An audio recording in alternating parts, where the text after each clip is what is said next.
About how anyone could get into the back of a patrol car with a gun. 19-year-old Zachary Anam shot himself in the head on Sunday and died after police arrested him. KXAN's Kylie McGivern joining us live downtown with new details on what went wrong. Kylie?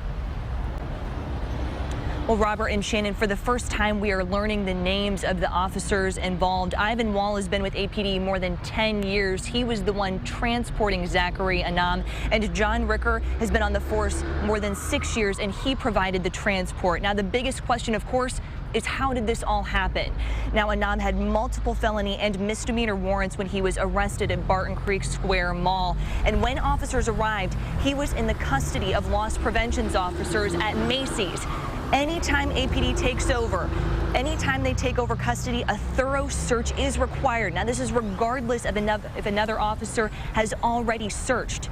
Chief Brian Manley told us they are investigating what search took place, and he says they believe they know what happened but have not yet had the chance to interview Officer Wall.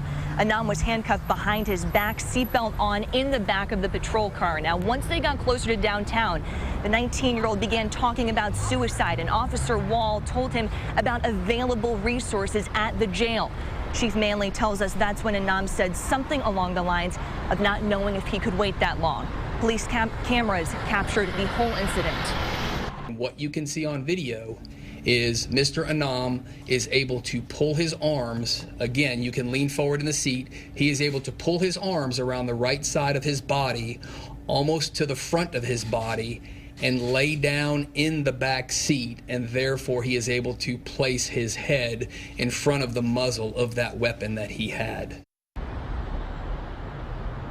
And police say the gun that Anam used was stolen. It was a small-framed Glock semi-automatic pistol. In a statement, the Anam family told us that Zach was a beautiful kid who loved and was loved by family and friends, and said, "We are devastated by the loss of our wonderful son and are very grateful for the overwhelming outpouring from the many friends of Zach who have expressed their love of him and of us." Now, what we still don't know is whether Zachary was handcuffed when he was at Macy's, and they are still looking to see what type of search, if any, was performed once he was in the custody of APD.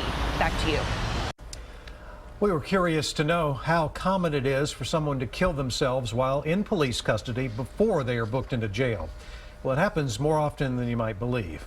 The Texas Justice Initiative tracks cases of people who died either during or shortly after arrests. From 2005 to 2015, their research shows 174 people committed suicide. That's 16% of all in-custody deaths in Texas.